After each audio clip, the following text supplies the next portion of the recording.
Direct News TV.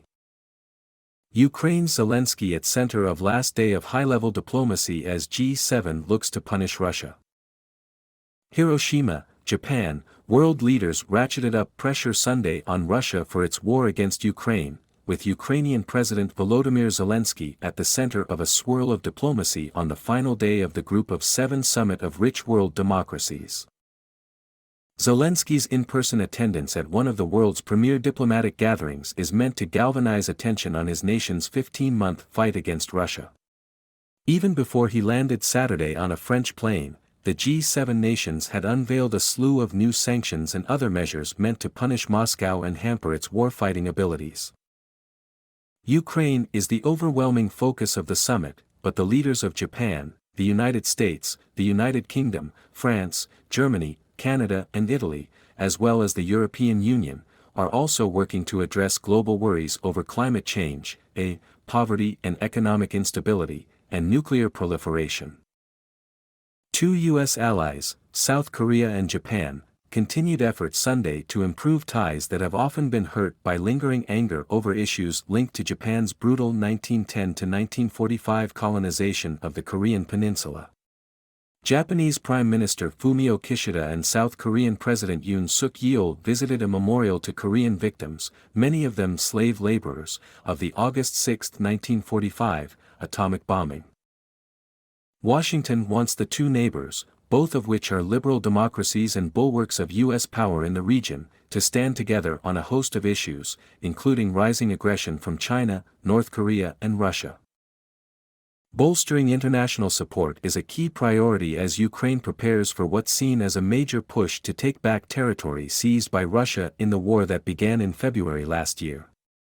Zelenskyy's visit to the G7 summit closely followed the United States agreeing to allow training on potent American-made fighter jets, which lays the groundwork for their eventual transfer to Ukraine. Japan. G7. Important meetings with partners and friends of Ukraine. Security and enhanced cooperation for our victory. Peace will become closer today, Zelenskyy tweeted after his arrival. U.S. National Security Advisor Jake Sullivan said that President Joe Biden and Zelenskyy would have direct engagement at the summit. On Friday, Biden announced his support for training Ukrainian pilots on U.S.-made F-16 fighter jets, a precursor to eventually providing those aircraft to Ukraine. It is necessary to improve Ukraine's air defense capabilities, including the training of our pilots, Zelenskyy wrote on his official Telegram channel after meeting Italian Premier Giorgia Meloni, one of a number of leaders he talked to. Zelenskyy also met on the sidelines of the summit with Indian Prime Minister Narendra Modi, their first face-to-face talks since the war, and briefed him on Ukraine's peace plan, which calls for the withdrawal of Russian troops from the country before any negotiations. India, the world's largest democracy, has avoided outright condemnation of Russia's invasion. While India maintains close ties with the United States and its Western allies, it is also a major buyer of Russian arms and oil. Russian Foreign Minister Sergei Lavrov criticized the G7 summit for aiming to isolate both China and Russia. The task has been set loudly and openly, to defeat Russia on the battlefield, but not to stop there, but to eliminate it as a geopolitical competitor. As a matter of fact, any other country that claims some kind of independent place in the world alignment will also be to suppress a competitor. Look at the decisions that are now being discussed and adopted in Hiroshima, at the G7 summit, and which are aimed at the double containment of Russia and China, he said.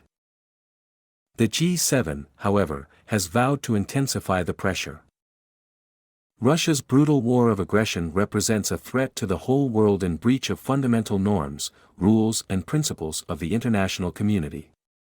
We reaffirm our unwavering support for Ukraine for as long as it takes to bring a comprehensive, just and lasting peace, the group said in a statement. Another major focus of the meetings was China, the world's #2 economy. There is increasing anxiety that Beijing, which has been steadily building up its nuclear weapons program, could try to seize Taiwan by force, sparking a wider conflict. China claims the self-governing island as its own and regularly sends ships and warplanes near it. The G7 said they did not want to harm China and were seeking constructive and stable relations with Beijing, recognizing the importance of engaging candidly with and expressing our concerns directly to China. They also urged China to pressure Russia to end the war in Ukraine and support a comprehensive, just and lasting peace. North Korea, which has been testing missiles at a torrid pace, must completely abandon its nuclear bomb ambitions, including any further nuclear tests or launches that use ballistic missile technology, the leader's statement said. The green light on F-16 training is the latest shift by the Biden administration as it moves to arm Ukraine with more advanced and lethal weaponry, following earlier decisions to send rocket launcher systems and Abrams tanks. The United States has insisted that it is sending weapons to Ukraine to defend itself and has discouraged attacks by Ukraine into Russian territory. We've reached a moment where it is time to look down the road again to say what is Ukraine going to need as part of a future force, to be able to deter and defend against Russian aggression as we go forward, Sullivan said. Biden's decisions on when, how many, and who will provide the fourth-generation F-16 fighter jets will be made in the months ahead while the training is underway, Biden told leaders. The G7 leaders have rolled out a new wave of global sanctions on Moscow as well as plans to enhance the effectiveness of existing financial penalties meant to constrain President Vladimir Putin's war effort. Russia is now the most sanctioned country in the world, but there are questions about the effectiveness. Russia had participated in some summits with the other 7 countries before being removed from the then Group of 8 after its 2014 annexation of Crimea. The latest sanctions aimed at Russia include tighter restrictions on already sanctioned people and firms involved in the war effort. More than 125 individuals and organizations across 20 countries have been hit with U.S. sanctions. The leaders began the summit with a visit to a peace park dedicated to the tens of thousands who died in the world's first wartime atomic bomb detonation. Kishida, who represents Hiroshima in Parliament, wants nuclear disarmament to be a major focus of discussions.